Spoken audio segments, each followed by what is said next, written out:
Well, my Tesla mobile connector finally came in. I'm a little disappointed as they unceremoniously shipped it in its packaging rather than, overboxing it and protecting it. You can see the label's still on. So I'm curious to see what the internal is going to look like for this because it's gotten banged up in shipping. Need something sharp apparently. My nails aren't sharp enough to open this. Let's see here. There we go. And well, there it is. That's interesting. This carry pouch is kind of flimsy and lame, but there's a really aggressive texturing on the back. I'm assuming it's because they expect you to just basically throw it in your trunk or your car or whatever, and yeah, it's kind of grippy, so it's not going to go sliding around. It's a nice little touch. I really wish they would have packaged this better though, because I do kind of need this to charge my car. Well, there it is. Hopefully, this will be the right plug for the outlet I have in my warehouse that I'm going to use to charge the car. Oh, that's interesting. Looks like there could be provisions for more stuff in these two pins. There's nothing in them right now, but everything else is populated. I'm assuming these big ones are where the power goes through. Maybe the small ones for a neutral, and then sense pens? I'm not sure. This is a nice feeling overmolded plug, and it has these really nice grips, so to grab it and unplug it, it's actually going to be fairly easy. So that's nice. And this is just your standard wall plug. Same kind of pin layout looks like. Although I kind of wonder what they're doing with this one, since those pins are probably not, I don't know. I wonder what's connected. I should grab a multimeter out and check the pin out. Ooh, that's stiff. This one's not as stiff. This one doesn't feel nice. I don't know what's going on in there. I don't know if it's because, yeah, they're the same diameter. I don't know if it's because there's smaller gauge wire in here, so there's more rubber or vinyl insulation that makes this feel kind of gross. It's kind of hard to explain. So right here, yeah, it's fairly stiff still, I guess. Down here, it feels like there's something under the insulation. Plus, this overmolding here doesn't connect very well to the cord. Same with that. This one feels more flexible, but I'm guessing it's because the conductors are bigger, so there's less insulation to conductor basically ratio, since copper's kind of flexible. That's weird. Some stuff peeling off my cord. I don't know what the heck that is. It's like wax or something. I don't know. Weird. Well, here's the charger itself. There's a Kensington lock. That's funny. I think that's what. No, it's on both sides. Maybe it's not a Kensington. I don't know. I don't have anything with a. Oh wait, actually I do. Here's a laptop. I think that's the Kensington lock hole. Nope, different size.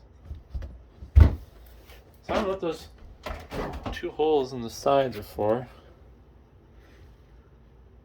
Maybe it's a vent for cooling.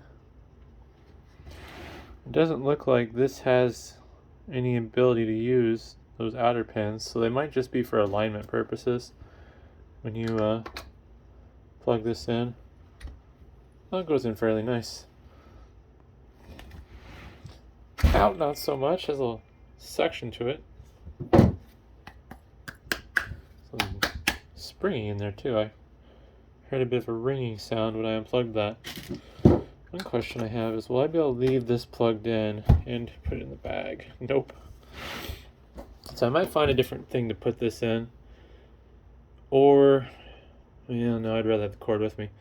So I'm going to be using this to charge my car, but every day I'm going to have to unplug it and take it with the car.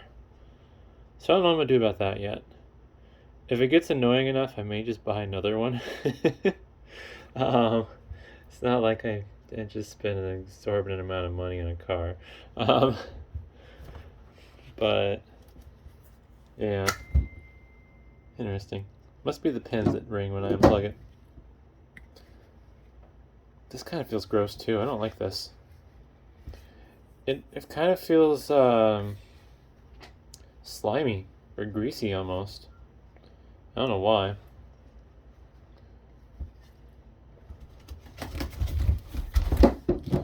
And it looks like it has a fairly substantial cord to it. There's the plug. Hopefully this will become the actual North American standard. But, yeah, time will tell. I do notice those center pins are plastic looking. Ugh. That's weird. Wonder how fragile those are. I guess the hope is, I don't know what the other end looks like because I've never seen it in person, but I mean, it's going to be the inverse of this, but I guess the hope is that the alignment of this is going to be good enough when you shove it in that those pins aren't going to do anything bad. It just seems weird that they'd have flimsy, floppy plastic pins in there like that. And I believe that's the touch point to open the door when you're getting ready to plug it in.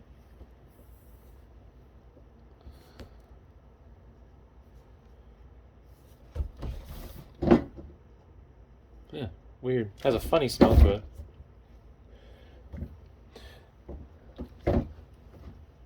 Now, the cable's not labeled anywhere or what it is. So, who knows what the conductor size is. I mean, obviously it's going to be enough to push 50 amps, since this is... Oh no, 30 amp. This is a 30 amp plug, not 50. I'm dumb. So obviously it's going to be big enough to push 30 amps. 30 amps would be 10 gauge. So, not sure what to say there on that. Also, I'm noticing this strain relief around this cord's not very nice there either. I'm really surprised that, I mean, it's not terrible build quality, but it's not great. Like, I would have figured the build quality of this would be a little bit better. Like, this is a fairly rigid plastic. I don't even think it's a rubber. It'd be interesting to see other people's chargers and see how well they've held up over the years, because I mean, I'm just not impressed with the build quality of this. I get that it was only, I think, $200, but it's literally an extension cord with some intelligence. It's not like it's rocket science. Like, if this was the supercharger, obviously, you know, that costs a lot more and I would expect more quality, but this, I'm not impressed with the slimy feeling rubber, the smelly cord that's not very soft. This is a terrible cord. Like, I've seen cheap extension cords that are more pliable than this. But, yeah, I don't know. Maybe if this one annoys me enough, I'll break down and buy a third-party charging cable. See if we can find one a little bit higher quality to compare against this. But, I don't know. Hopefully that review and unboxing of the charger was interesting. I'm sure there's plenty of other ones, but hopefully I bring a little bit of a different perspective to the table. So, either way, thanks for watching.